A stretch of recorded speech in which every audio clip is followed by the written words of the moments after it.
warahmatullahi wabarakatuh. Selamat pagi anak-anak. Selamat pagi, Bu. Bagaimana kabarnya hari ini? Alhamdulillah, luar biasa. Allahu Akbar. Oke, baiklah. Sebelum pembelajaran Ibu mulai, alangkah baiknya kita bersama-sama membaca doa dulu ya. Bismillahirrahmanirrahim. Rabbil firli wa yassirli amri wahdul 'uqdatam min lisani yafqahu qawli. Amin. Oke, di sini pembelajaran kita tentang memelihara kesehatan organ pernapasan manusia. Silakan kepada anak-anak Ibu untuk membuka buku paketnya. Nah, sudah dibuka buku paketnya? Sudah, Bu. Oke, silakan dibuka buku halaman 10. Ada di sana teks tentang bahaya buat bahaya kabut asap. Apakah ketemu sama anak-anak Ibu? Ketemu, Bu. Oke, disilakan kepada anak-anak Ibu dulu membacanya dulu ya. Baik, Bu.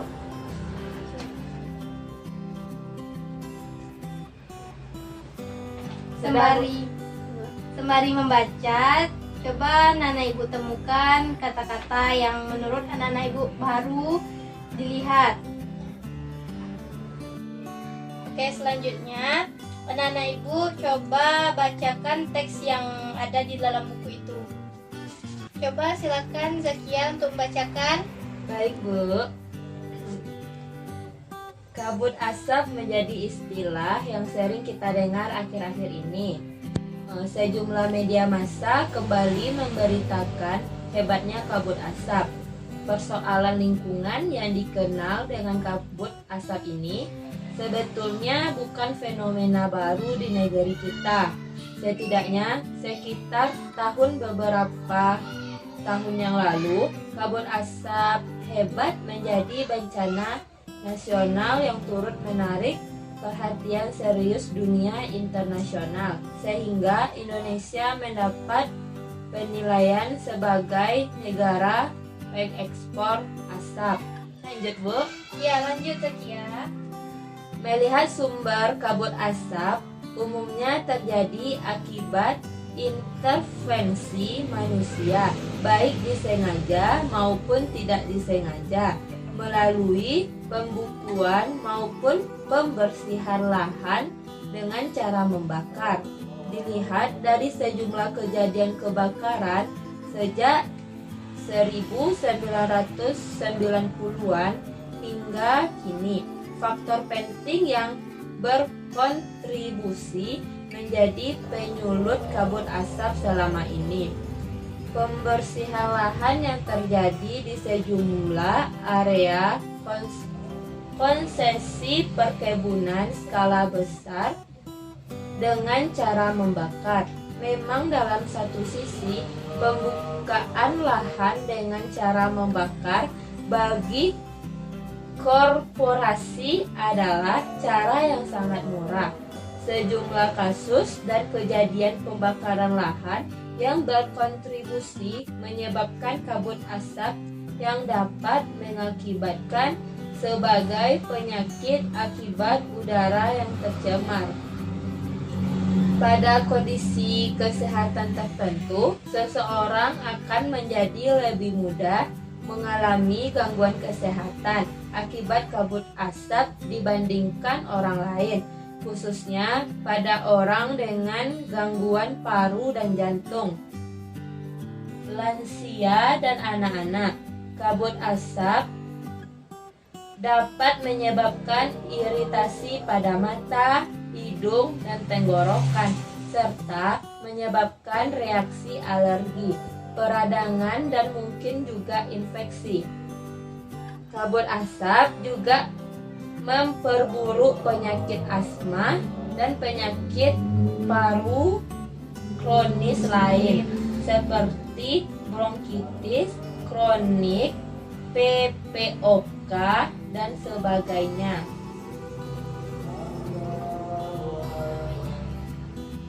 kemampuan kerja paru menjadi berkurang, dan menyebabkan seseorang mudah lelah dan mengalami kesulitan bernafas.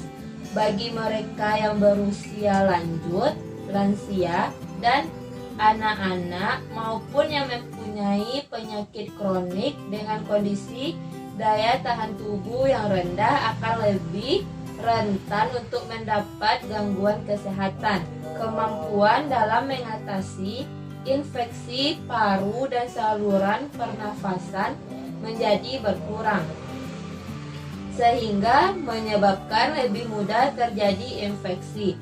Bahan polutan pada asap kebakaran hutan dapat menjadi sumber polutan di sarana air bersih dan makanan yang tidak terlindungi.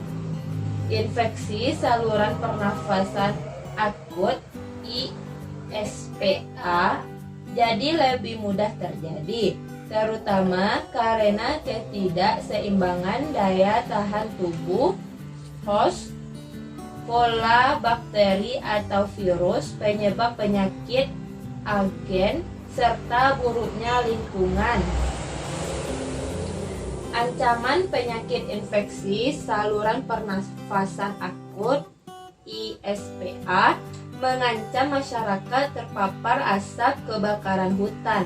Untuk melindungi diri dari resiko gangguan kabut asap, perlu dilakukan tindakan pencegahan dengan sedapat mungkin menghindari atau mengurangi aktivitas di luar rumah atau gedung, terutama bagi mereka yang menderita penyakit jantung dan gangguan pernafasan. Jika terpaksa pergi keluar rumah atau gedung, maka sebaiknya menggunakan masker. Bagi yang telah mempunyai gangguan paru dan jantung sebelumnya, mintalah nasihat kepada dokter untuk perlindungan tambahan sesuai kondisi. Segera berobat ke dokter atau sarana pelayanan kesehatan terdekat bila mengalami kesulitan bernafas atau gangguan kesehatan lain. Selalu lakukan perilaku hidup bersih, sehat, PHBS, seperti makan bergizi, istirahat yang cukup, dan lain-lain, upaya agar polusi di luar tidak masuk ke dalam rumah atau sekolah atau kantor dan ruang tertutup lainnya. Buah-buahan dicuci sebelum dikonsumsi. Bahan makanan dan minuman yang dimasak perlu dimasak dengan baik. Sudah, Bu? Oke, dari teks yang anak-anak ibu baca tadi, coba anak-anak ibu sebutkan apa penyebab dari kabut asap tersebut. Pembakaran lahan, Bu. Ya, bagus. Ya, jadi penyebab kabut asap tadi apa? Pembakaran lahan, Bu. Ya, pembakaran lahan. Jadi, pembakaran lahan itu mengakibatkan berbagai penyakit akibat udara yang sudah tercemar dari kabut asap tadi ya. Kemudian, bagaimana cara mengatasi kabut asap tersebut? Coba anak-anak ibu jelaskan. Memakai masker, Bu, mengurangi aktivitas bermain di luar. Lalu apa lagi? Apalagi di dalam teks itu? Coba baca lagi. Kemudian apa lagi? Bahan buah-buahan sebelum kita makan harus dicuci, Bu. Lalu apa lagi? Makan makanan yang bergizi. Istirahat yang cukup. Istirahat yang cukup. Dan masih banyak lagi ya. Iya, Bu. Yang lainnya yang bisa kita terapkan. Di sini ada anak-anak ibu ketemu kata-kata alergi. Ketemu, Bu. Nah, tahu apa itu alergi? Nggak tahu, Bu. Baru dengar, Bu. Oke, alergi itu adalah perubahan reaksi tubuh terhadap kuman penyakit yang ada dalam tubuh kita. Kemudian, apakah ketemu kata-kata infeksi? Ketemu, Bu. Apa itu infeksi? Nggak tahu, Bu. Infeksi itu masuknya bibit penyakit ke dalam tubuh kita. Kemudian, ketemu kata-kata kronis. Ketemu, Bu. Kronis itu apa? Nggak tahu, Bu. Gak tahu ya. Kronis itu terjadi terus-menerus dan berlangsung. Kemudian terakhir ada kata-kata akut. Tahu akut? Nggak, Bu. Akut itu timbul secara mendadak dan cepat memburuk di tubuh kita. Kemudian, baiklah, selanjutnya kan tadi kabut asap itu di dalam teks ada menyebabkan iritasi pada mata, hidung, dan tenggorokan. Itu akan berakibat pada gangguan pada paru-paru jantung. Sedangkan Nana Ibu, coba Nana Ibu testing. Ada organ pernapasan. Nih, dapat dilihat dari sini rongga hidung. Coba Ca. Rongga hidung, Ini hidung. rongga mulut, Ya, ini epiglotis, Kemudian ini, paru-paru, ini, faring, laring, nah, trakea, bronkus, bronkus, bronkiolus, diafragma, rongga perut. Ya, jadi dapat anak-anak ibu lihat ya, kalau misalnya asap masuk ke rongga hidung, kemudian mengalir ke faring, laring, kemudian trakea, baru masuk ke paru-paru.